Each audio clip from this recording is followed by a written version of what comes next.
केंद्रीय गृह मंत्री अमित शाह के प्रदेश दौरे का दूसरा दिन है। जयपुर के होटल ललित में रुके हैं गृह मंत्री अमित शाह। थोड़ी ही देर में जोधपुर के लिए रवाना होंगे। सुबह 9:45 पर जोधपुर पहुंचेंगे अमित शाह। जोधपुर, पाली, जालौर, सिरोही, बाड़मेर, जैसलमेर लोकसभा के संयुक्त कोर कमेटी की बैठक लेंगे। श्री राम इंटरनेशनल होटल में बैठक लेंगे। सुबह 11 बजे शक्ति केंद्र संयोजक सम्मेलन में शिरकत करेंगे। जोधपुर लोकसभा बूथ अध्यक्ष की भी बैठक ली जाएगी। पोलो ग्राउंड रातानाडा में तीनों बैठकें होंगी। मुख्यमंत्री भजनलाल शर्मा भी साथ रहेंगे। दोपहर 1:10 पर जोधपुर से दिल्ली के लिए रवाना भी हो जाएंगे। यानी कि बेहद व्यस्त कार्यक्रम, शॉर्ट पीरियड। लेकिन इन सब के बीच में जो ये बैठकें होंगी ये अपने आप में बेहद खास होगी। लगातार बैठकों का दौर रहेगा, मंथन का, मॉनिटरिंग का, फीडबैक का, और उसके बाद जो जीत का मंत्र यहां पर दिया जाएगा वो सबसे महत्वपूर्ण होगा, क्योंकि अहम भूमिका बीजेपी की चाणक्य कही जाने वाले अमित शाह की रहती है लोकसभा चुनावों के मद्देनजर अगर देखा जाए। और राजस्थान इसलिए खास क्योंकि 25 की 25 सीटें जो है पिछली 2 बार से भारतीय जनता पार्टी के खाते में गई है।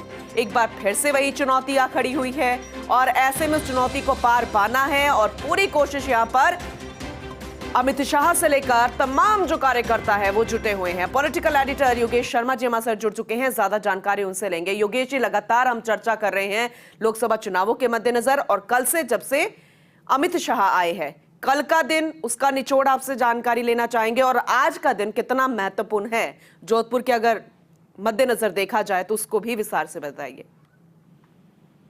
कल बहुत ही महत्वपूर्ण बैठकें हुई और कुछ ऐसी बातें होती है जो रणनीति होती है जो सामने नहीं आती चुनाव के अंदर जी, जिनको सामने नहीं लिया जा सकता। और कल देखा जा सकता है कि जो 5 लोकसभा सीटें थी और ये 5 लोकसभा सीटें वो रही जैसा कि रात को हमने बताया वैसा कि 25 सीटों को अलग अलग कैटेगरी में भारतीय जनता पार्टी ने बांटा। और ये वो कैटेगरी है जो टिकट अनाउंसमेंट होने के बाद की, जब टिकट हो चुका, टिकट होने के बाद वहाँ इंटरनल वहाँ सर्वे जो रिपोर्ट बीजेपी लीडरशिप के पास आई है उसके आधार पर तो कल जो सीटें थी वो भी वो सीटें हैं जो जहाँ कड़ा मुकाबले की बात थी, जहाँ पर कुछ जगहों पर कांग्रेस पार्टी अप है और जहाँ बीजेपी को संघर्ष और करना है। और आज जो सीटें हैं, आज जो इलाके हैं जहाँ जोधपुर जाएंगे वहाँ पर जोधपुर है, पाली है, जालौर, सिरी है, बाड़मेर, जैसलमेर है, ये वो सीटें हैं जो काजा सुदूर राजस्थान से का सरहदी इलाके की सीटें, मारवाड़ और मालानी की सीटें, और इन सभी सीटों पर बीजेपी का प्रभाव बढ़ता जा रहा है पिछले कुछ सालों में। लेकिन किसान कम्युनिटी का वोट बैंक यहाँ बहुत आयत में है। अब बाड़मेर तक जाएंगे तो मुझे लगता है कि सर्वाधिक रेशो आपको मिल जाएगा किसान कम्युनिटी का वोट। दूसरा माइनॉरिटी का वोट, जितना आप करीब जाएंगे सरहद के आसपास तो माइनॉरिटी का वोट आपको बढ़ता हुआ नजर आएगा। तो ये वो बैंक का जो चैलेंज है।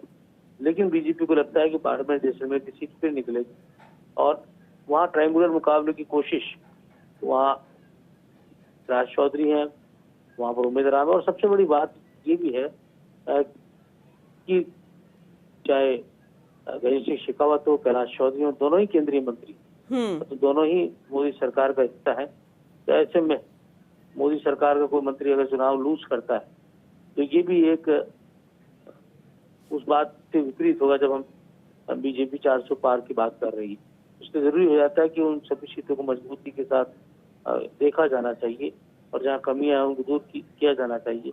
इसी परिप्रेक्ष्य में जोधपुर का जो पूरा विजिट होगा अमित शाह का, और अमित शाह एक मजहबी राजनेता की तरह यहाँ पर पहुंचे, उन्हें पता है क्या कमियां हैं, क्या खामियां हैं और कैसे उनको दूर किया जाना है, कहाँ पर क्या हर्डल्स हैं उनको पार किया जाना है। और बहुत सारी बातें पूनम ऐसी होती है रणनीतिक तौर पर जिन्हें आपस में बैठ के सुलझाना पड़ता है।